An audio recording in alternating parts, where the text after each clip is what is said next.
ഇന്നൊരു long video ആണ് ഞാൻ ഇടുന്നത്. അപ്പോൾ രാവിലത്തെ കുറച്ച് വിശേഷങ്ങളാണ് ഞാൻ ഈ വീഡിയോയിൽ കാണിക്കുന്നത് കേട്ടോ. അപ്പോൾ കുറേ നാളുമായി ഞാൻ ലോങ് വീഡിയോ ഒക്കെ ഇട്ടിട്ട്, അപ്പോൾ ഇന്നെന്തായാലും ശരി ലോങ് വീഡിയോ ഇടാമെന്ന് വിചാരിച്ചു. അപ്പോൾ എല്ലാവരും വീഡിയോ സ്കിപ്പ് ചെയ്യാതെ കണ്ടിട്ട് സപ്പോർട്ട് ചെയ്യണം കേട്ടോ. അപ്പോൾ എൻ്റെ ഈ ശ്രേയസിൻ്റെ കുഞ്ഞു ചാനലിലേക്ക് എല്ലാവർക്കും സ്വാഗതം. അപ്പോൾ രാവിലെ എഴുന്നേറ്റപ്പോഴത്തേക്ക് ഭയങ്കര ഇരുട്ടായിരുന്നു കേട്ടോ. സാധാരണ ഇരുട്ടാണെങ്കിലും ഞാൻ വെളിയിൽ വെട്ടമൊക്കെ ഇട്ടിട്ട് ലൈറ്റൊക്കെ ഉള്ളതുകൊണ്ട് നടക്കാൻ ഇറങ്ങുന്നതാണ്. വീടിന് മുറ്റത്ത് തന്നെയാണ് നടക്കുന്നത്. പക്ഷേ ഇപ്പോൾ ഭയങ്കര പേടിയാണ്. വേറൊന്നുമല്ല, കാട്ടുപന്നിയുടെ ഭയങ്കര ശല്യമാണ് ഇവിടെ. അതുകൊണ്ട് വെട്ടം വീണിട്ട് പോയാൽ മതി എന്നാണ് ചേട്ടനും മക്കളും എൻ്റെ അടുത്ത് പറഞ്ഞിരിക്കുന്നത്. അപ്പോൾ ആ നേരം കൊണ്ട് നമ്മൾ അടുപ്പിൽ തീയൊക്കെ കത്തിച്ചിട്ട് അരി അങ്ങോട്ട് ഇട്ട് കേട്ടോ. അപ്പോൾ ഇത് 2-3 ദിവസത്തെ കഞ്ഞിവെള്ളമാണ് പുളിപ്പിക്കാൻ വേണ്ടി വെച്ചിരിക്കുകയാണ്, നമ്മുടെ ചെടികൾക്കൊക്കെ ഒഴിക്കാൻ വേണ്ടി കേട്ടോ. കുറേ ചെടിത്തൈകൾ നട്ടില്ലേ, അപ്പോൾ അതിനൊക്കെ ഒഴിക്കാൻ വേണ്ടിയാണ്. അപ്പോൾ ഇടയ്ക്ക് ഞാൻ ചെന്ന് നോക്കിയപ്പോഴത്തേക്ക് ചന്ദ്രൻ ചേട്ടനൊന്നും ഇറങ്ങിയിട്ടില്ല, നല്ല വെട്ടമൊന്നും വീണിട്ടില്ല കേട്ടോ. അപ്പോഴും എനിക്ക് പേടിയാണ്. അപ്പോഴത്തേക്ക് ചേട്ടൻ പോയി കുളിച്ച് വിളക്കൊക്കെ കത്തിച്ചു, ഞങ്ങൾ ചായയൊക്കെ ഇട്ട് കുടിച്ചു. അപ്പോൾ ചേട്ടൻ അങ്ങോട്ട് പോയി. അപ്പോൾ കുറച്ച് വെട്ടമൊക്കെ വീണു കേട്ടോ.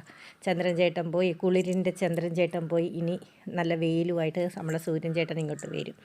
അപ്പോൾ ഞാനൊരു 10-15 പ്രാവശ്യം അങ്ങോട്ടും ഇങ്ങോട്ടും നടന്നു കേട്ടോ. അത് കഴിഞ്ഞ് നമ്മുടെ സൈക്കിളും കൊണ്ട് യോഗയൊക്കെ ചെയ്യുന്ന സൈക്കിളില്ലേ, അത് ഡെക്കറേഷൻ റൂമിലാണ് വെച്ചിരിക്കുന്നത്. അപ്പോൾ അതും കുറേ പോയി ചവിട്ടി കേട്ടോ. ഒരു 10-15 പ്രാവശ്യം അല്ല, അത് ഒരു 20 പ്രാവശ്യമൊക്കെ ചെയ്താണ് അത് ചവിട്ടി. ഇപ്പോൾ കാലിൻ്റെ ഉപ്പൂറ്റിക്കും മുട്ടുവേദനയൊക്കെ ഉണ്ടായിരുന്നു. ഇപ്പോൾ ഈ സൈക്കിൾ ചവിട്ടിയതിന് ശേഷം നല്ല കുറവുണ്ട് കേട്ടോ. ഉപ്പൂറ്റി വേദന കുറച്ച് കുറഞ്ഞേ ഉള്ളൂ, എങ്കിലും ഉണ്ട് കേട്ടോ. നമ്മളിപ്പോൾ തുടങ്ങിയതല്ലേ ഉള്ളൂ. പിന്നെ നടക്കാനും കുറച്ച് ഇറങ്ങിയിട്ടുണ്ട്. ഇപ്പോൾ ഇച്ചിരി വണ്ണമൊക്കെ പോയിട്ടുണ്ട്. അപ്പോൾ അതിൻ്റെ ഇടയ്ക്ക് ഞാൻ രാവിലെ ഡൈമന് കുറച്ച് മാവൊക്കെ കുഴച്ച് വെച്ചിട്ടുണ്ടായിരുന്നു. നമ്മുടെ ഡയമണ്ട് കട്ട്സില്ലേ, എരിവിൻ്റെ, മധുരത്തിൻ്റെ ഇവിടെ ആർക്കും വേണ്ട, എരിവിൻ്റെ ഡയമണ്ട് കട്ട്സിന് വേണ്ടി മൈദാ മാവ് എടുത്തിരിക്കുന്നത് കേട്ടോ. അതെല്ലാം കുഴച്ച് വെച്ചിട്ടാണ് ഞാനിവിടെ വന്നിരിക്കുന്നത്, ഇത് നടക്കാനും സൈക്കിൾ ഓട്ടാനൊക്കെ വന്നിരിക്കുന്നത്. അതെല്ലാം കഴിഞ്ഞ് പോയപ്പോഴത്തേക്ക് വേണ്ട വിറകെല്ലാം കത്തി വെളിയിലോട്ട് ആശാമാർ വന്ന് ഇരിപ്പുണ്ട്. ഏതായാലും തറയിൽ വീണില്ല, വലിയ ഇങ്ങനെ വെച്ചിരിക്കുന്നതുകൊണ്ട് വിറകൊന്നും ഇങ്ങനെ തറയിൽ വീഴാതെ വന്നിരിക്കും കേട്ടോ. പിന്നെ അരി പകുതിയെ വെന്തമുള്ളൂ, അതുകൊണ്ട് ഞാൻ വലിയൊരു വിറകും കൂടെ എടുത്ത് വെച്ചിട്ടുണ്ട്. അതിനിരുന്ന് അങ്ങോട്ട് കത്തിക്കോളും. അപ്പോൾ ഞാനിത് നേരത്തെ പറഞ്ഞില്ലേ ഡൈമന് കുഴച്ച് വെച്ചെന്ന്. അപ്പോൾ ഡൈമന് മൈദാമാവും പിന്നെ ആവശ്യത്തിനുള്ള ഉപ്പ്, മുളക് പൊടി, മഞ്ഞൾപ്പൊടി, കായം, പിന്നെ കുറച്ച് കറുത്ത എള്ള് എല്ലാം കൂടെ നമ്മൾ ചപ്പാത്തിക്ക് കുഴയ്ക്കുന്ന പോലെ കുഴച്ചങ്ങോട്ട് വെച്ച് ഒരു അരമണിക്കൂറൊക്കെ കഴിഞ്ഞ് നമുക്ക് അത് പരത്തിയാൽ നല്ലതുപോലെ റെഡിയായിട്ട് കിട്ടും. നമ്മൾ സോഡാപ്പൊടിയൊന്നും ഇവിടെ ചേർക്കത്തില്ല, അതുകൊണ്ട് ഞാൻ സോഡാപ്പൊടിയൊന്നും ചേർക്കാതാണ് മാവ് കുഴച്ച് വെച്ചത്. പിന്നെ രാവിലത്തേന് നമ്മൾ കിണ്ണത്തപ്പമാണ് ചെയ്യുന്നത് കേട്ടോ. കുറച്ച് ഇഡ്ഡലിയുടെ മാവുണ്ടായിരുന്നു, അപ്പോൾ കിണ്ണത്തപ്പം ചെറിയ കിണ്ണത്തിലാണ് ഞാനും, എനിക്ക് ചേട്ടനും മതി. പിള്ളേർക്ക് ദോശയാണ് ഇഷ്ടം. അപ്പോൾ അവന്മാർ വന്ന് പിന്നെ കഴിക്കുന്ന സമയത്ത് ദോശ ചുട്ട് കഴിച്ചോളൂ. അപ്പോൾ ഇതാണ് ഞാൻ നേരത്തെ ഡൈമൻ്റെ മാവെന്ന് പറഞ്ഞില്ലേ, ഇതാണ് കുഴച്ച് വെച്ചിരിക്കുന്നത്. അപ്പോൾ ഒരു അരമണിക്കൂറോ ഒരു 3/4 മണിക്കൂറൊക്കെ കഴിയുമ്പോൾ നല്ല സോഫ്റ്റായിട്ട് അങ്ങനെ പെട്ടെന്ന് പരത്തുകയും ചെയ്യാം. നല്ല കറുമുറ വരുന്ന ഡൈമണ്ട് കിട്ടും കേട്ടോ ഇങ്ങനെയൊക്കെ ചെയ്താൽ.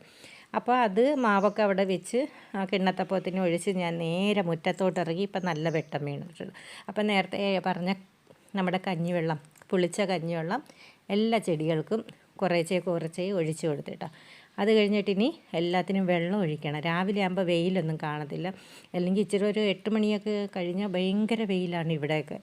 അപ്പോൾ എല്ലാത്തിനും വെള്ളമൊക്കെ ഒഴിച്ച്, ഓസൊന്നും ഇല്ലാത്തതുകൊണ്ട് നമ്മൾ വലിയ ബക്കറ്റിനകത്ത്, നമ്മുടെ പെയിൻറ്റിൻ്റെ ബക്കറ്റ് കുറേ ഉണ്ട് കേട്ടോ. പെയിൻ്റ് അടിച്ചതുകൊണ്ട് എല്ലാ ബക്കറ്റും ഞാൻ ചേട്ടൻ കഴുകി ഉണക്കി എനിക്ക് വെച്ച് തന്നിട്ടുണ്ട്. അപ്പോൾ അതിൽ നിന്ന് 2 ബക്കറ്റ് എടുത്ത് വെച്ചിട്ടുണ്ട്. അതിൽ നിന്ന് വെള്ളം എടുത്ത് എല്ലായിടത്തും കൊണ്ട് നനച്ച് തന്നു കേട്ടോ. അപ്പോഴത്തേക്ക് വേണ്ട നമ്മുടെ ചെമ്പൻ്റെ കൂട്ടുകാരിൻ്റെ മുറ്റത്ത് കിടപ്പുണ്ട് കേട്ടോ. ചെമ്പനുള്ളതുകൊണ്ടാണ് മാത്രമാണ് കാട്ടുപന്നി ഇവിടെ ഞങ്ങളുടെ വീട്ടിൽ കയറാത്തത്. ബാക്കി എല്ലായിടത്തും കയറുന്നുണ്ട് കേട്ടോ. ഞങ്ങളുടെ തൊട്ടപ്പുറത്ത് വീട്ടിലെല്ലാം വന്ന ഒരു ചേട്ടനെ ഇങ്ങനെ കുത്താനൊക്കെ പോയായിരുന്നു. ഭയങ്കര ശല്യമാണ് കാട്ടുപന്നിയെ കൊണ്ട്. ഇത് നമ്മുടെ പണ്ടത്തെ സാധനങ്ങളാണ് കേട്ടോ. ഒരു 10-90 വർഷം പഴക്കമുള്ള സാധനങ്ങളാണ് ഇതൊക്കെ. തിരികല്ലുണ്ട്, പിന്നെ നമ്മുടെ ഇഞ്ചിയൊക്കെ ചതയ്ക്കുന്ന കല്ലുണ്ട്, പിന്നെ നമ്മുടെ രക്തചന്ദനം ചന്ദനമൊക്കെ അരച്ച് പിള്ളേർക്ക് ഇടുന്ന ആ കല്ലുണ്ട്, പിന്നെ നമ്മുടെ കുഴി പോലത്തെ ഒരു കല്ല് കണ്ടോ, അത് നമ്മുടെ പണ്ട് ഈ ചെമ്പരത്തിയുടെ ഇല താളി ചെയ്യുന്ന ഇതാണ്. പിന്നെ ആട്ടുകല്ലുണ്ട്, ഉരലുണ്ട്, പിന്നെ അരകല്ലുണ്ട്, അതെല്ലാം ഉണ്ട് കേട്ടോ. എല്ലാം ഞാൻ പെയിൻ്റ് അടിക്കപ്പം ആ ചേട്ടന്മാരെ കൊണ്ട് എല്ലാം ശരിയാക്കി വെച്ചിട്ടുണ്ട്. എല്ലാം കഴിഞ്ഞ് വന്നപ്പോഴത്തേക്ക് നമ്മുടെ കിണ്ണത്തപ്പം ഇവിടെ റെഡിയായി. അപ്പം നല്ല ചെറിയൊരു തട്ടത്തിലാണ് ഒഴിച്ചത് കേട്ടോ. അപ്പോൾ ഇതിൻ്റെ കൂടെ ഞാൻ നമ്മുടെ കൊപ്ര തേങ്ങ കുറേ ഉണക്കി വെച്ചിട്ടുണ്ടായിരുന്നു കേട്ടോ. നെയ്ത്തേങ്ങയുടെ ബാക്കി വൃശ്ചിക മാസത്തിൽ നെയ്ത്തേങ്ങ നമ്മൾ കടയിൽ വിൽക്കാറുണ്ട്. അപ്പോൾ അതിൻ്റെ ബാക്കിയൊക്കെ വന്ന നെയ്ത്തേങ്ങ എല്ലാം കൂടെ എടുത്ത് കൊപ്ര തേങ്ങയാക്കി വെച്ചിട്ടുണ്ട്. അത് ആവശ്യത്തിന് വറുത്തരച്ച് തീയൽ പോലെയാണ് ഇന്ന് ഞാൻ വെച്ചിരിക്കുന്നത്. അതൊക്കെ കഴിഞ്ഞ് നമ്മുടെ ഡയമണ്ട് കട്ട്സിൻ്റെ ഇത് പരത്തി എടുക്കുകയാണ്. അപ്പോൾ തേജും കൂടെ വന്ന് അവന്മാർക്ക് ആവശ്യമുള്ള ദോശ ചുട്ട് കഴിഞ്ഞ് അത് കഴിഞ്ഞ് തേജ് വന്ന് ഡയമണ്ടിന് വേണ്ടി പരത്തിയൊക്കെ തന്നു കേട്ടോ. പിന്നെ അവൻ ഡയമണ്ട് കട്ട് ചെയ്യാമെന്ന് പറഞ്ഞു. അങ്ങനെ 2-3 കട്ട് ചെയ്തപ്പോൾ പറഞ്ഞ് അമ്മ എനിക്ക് പറ്റത്തില്ല, അമ്മയെ കൊണ്ടേ പറ്റത്തുള്ളൂ, സ്പീഡില്ല എനിക്ക്, ഞാൻ വറുത്തെടുക്കാമെന്ന് പറഞ്ഞു. അങ്ങനെ ഞാൻ പിന്നെ എല്ലാം കട്ട് ചെയ്ത് കൊടുത്ത് അവനെല്ലാം വറുത്തിട്ട് നല്ല അടിപൊളി ടേസ്റ്റായിരുന്നു. നല്ല കറുമുറാ വന്നു ഡയമണ്ട്. കുറേ നാളുകൊണ്ടാണ് ഞാൻ ഡയമണ്ടൊക്കെ ചെയ്യുന്നത്. നേരത്തെ ഇരിക്കുമ്പോൾ ഡയമണ്ടും നമ്മുടെ മിച്ചർ, പക്കാവട, മുറുക്ക് ഒക്കെ ചെയ്യുമായിരുന്നു. ഇപ്പോൾ കുറേ ദിവസം കൊണ്ട് ചെയ്യാറില്ല. ഇപ്പോൾ പിന്നെ ഞാൻ ഡയമണ്ട് ചെയ്ത് ഒരു സ്റ്റീൽ പാത്രത്തിൽ ഞാൻ അടച്ച് വെച്ചിട്ടുണ്ട് കേട്ടോ.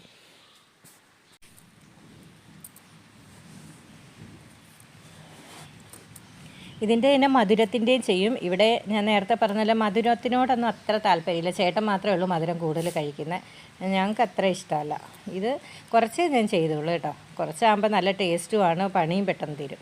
അപ്പോൾ ഞാൻ മറ്റേ കിണ്ണത്തപ്പം 4 കഷ്ണം എടുത്ത് 2 എണ്ണം എനിക്ക് മതി. 2 എണ്ണം ഞാൻ അവന്മാർക്കും കൂടെ ഇട്ട് കൊടുക്കാമെന്ന് വിചാരിച്ചു. അങ്ങനെ ഞാൻ ഒരു കിണ്ണത്തിൽ നമ്മുടെ വറുത്തരച്ച തീയലും പിന്നെ കിണ്ണത്തപ്പവും കുറച്ച് ഡയമണ്ടും കൂടെ എടുത്തേട്ടാ.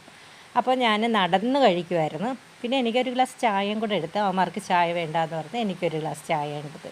അപ്പോൾ ഞാൻ നടന്ന് കഴിക്കാൻ നേരത്ത് തേജും അങ്ങോട്ടും ഇങ്ങോട്ടും പോകുന്നുണ്ടായിരുന്നു. പിന്നെ അവനും 2-3 കിണ്ണത്തപ്പം വായിട്ട് കൊടുത്തേട്ടാ. അത് കഴിഞ്ഞിട്ട് നവനീതിന് ഒരുത്തിന് മാത്രം കൊടുത്താൽ പോരല്ലോ. അപ്പോൾ നവനീതിനെ നോക്കിയപ്പോൾ അവൻ നനയ്ക്കാൻ വേണ്ടി മുണ്ടുകളൊക്കെ സോപ്പ് വെള്ളത്തിൽ കുതിർത്ത് അവിടെ പാട്ട് കേട്ടുകൊണ്ടിരിക്കുകയായിരുന്നു. അപ്പോൾ ഞാൻ അവനും കൂടെ കൊണ്ടുകൊടുത്തു. അപ്പോൾ ഇന്നത്തെ രാവിലത്തെ വിശേഷങ്ങൾ ഇത്രയൊക്കെ ഉള്ളൂ. അപ്പോൾ എല്ലാവരും വീഡിയോ ആദ്യം തൊട്ട് അവസാനം വരെ സ്കിപ്പ് ചെയ്യാതെ കണ്ടിട്ട് എന്നെ സപ്പോർട്ട് ചെയ്യാൻ മറക്കരുത് കേട്ടോ.